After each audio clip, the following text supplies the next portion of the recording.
Gauging project team resource investments.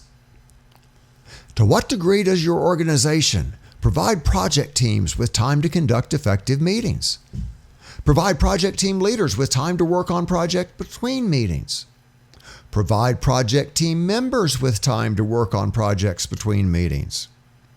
Allocate a sufficient amount of support group hours to assist project teams. Budget capital and expense money specifically for team projects.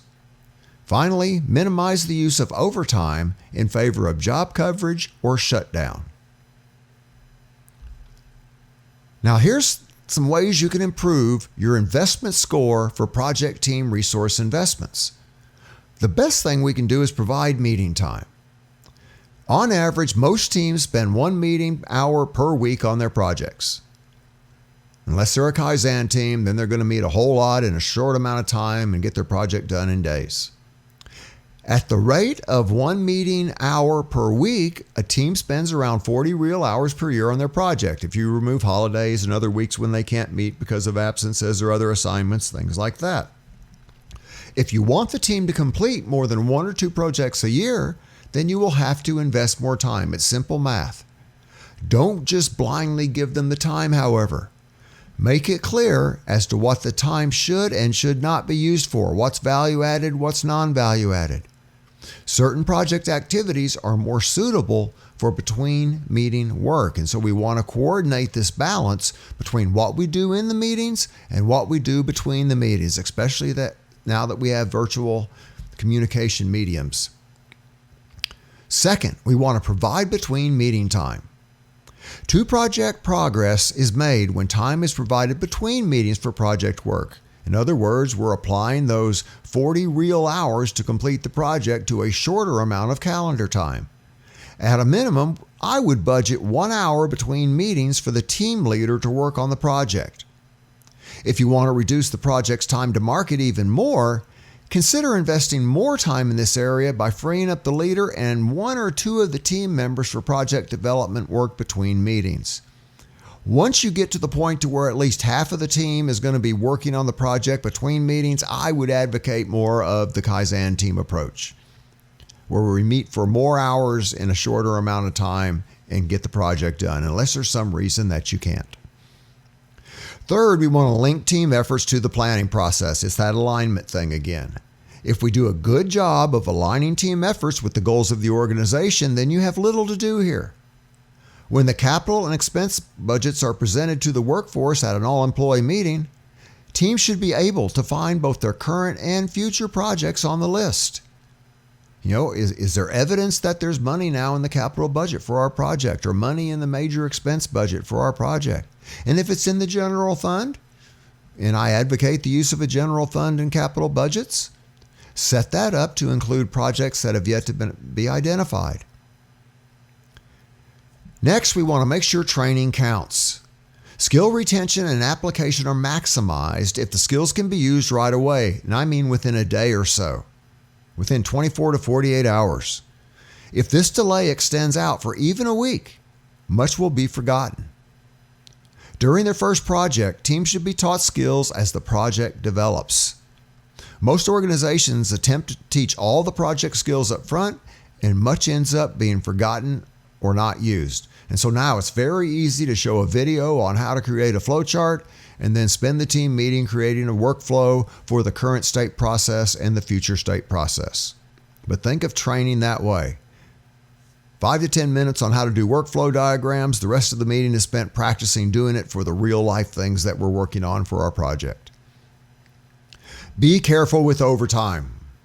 The most convenient way to provide time for team meetings and other project work is to allow overtime to be used. And a lot of organizations do that with their teams. This strategy is not sustainable over the long term.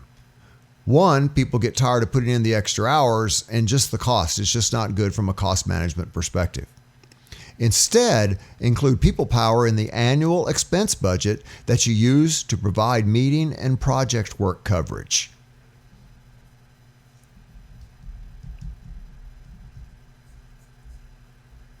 Are you providing enough team support? The most significant investments you will need to make beyond making time available will be in providing time for project work between meetings, for support group assistance, and for training.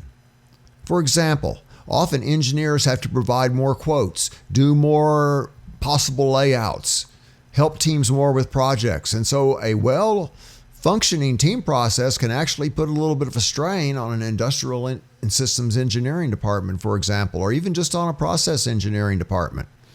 You should define up front the amount of time and money you're willing to invest in these additional 3 areas.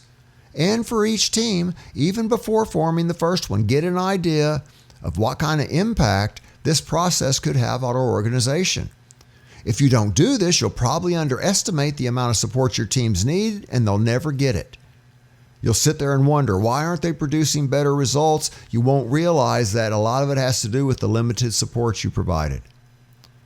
So, to help you out, at a minimum, you should try to quantify 5 key team support ratios. I describe these 5 ratios below.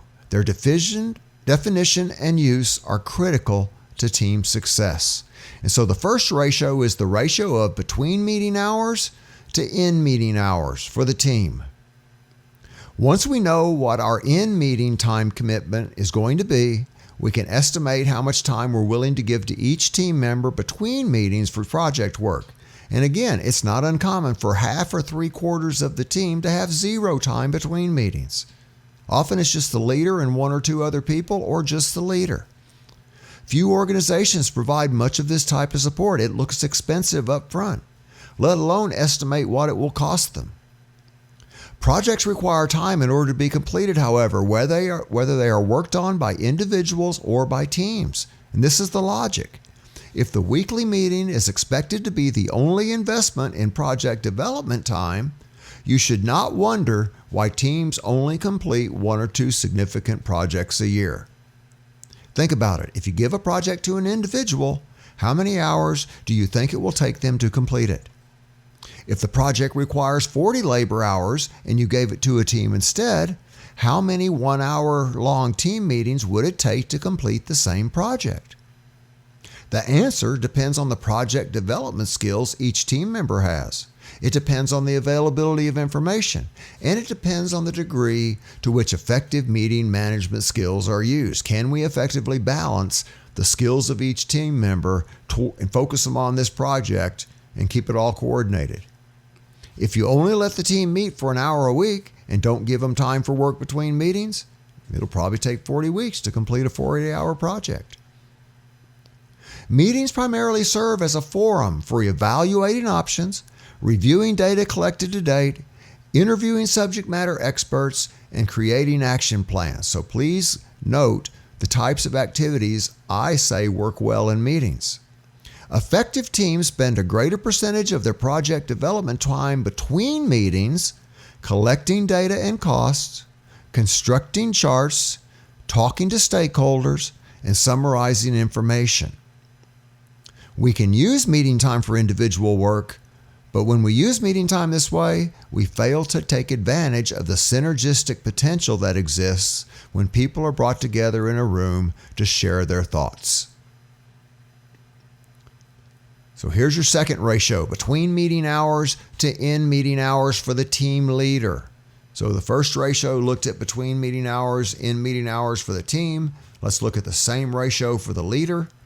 Team processes often fade as leaders get tired of spending their personal time on project work, or going through the hassles of getting away from their regular job to do it, or going through the hassles of trying to make sure their team members are free to attend the team meeting. If your organization cannot afford to budget between meeting time for project work, please at least take steps to ensure that each team leader has such time. Leaders need at least 1 to 2 hours per meeting for planning and taking care of loose ends. If you don't give leaders 1 to 2 hours of time between meetings, leader and meeting effectiveness will suffer because they can't plan ahead. So don't just see the meeting cost as your only cost. There will be some between meeting costs, at least for the leader.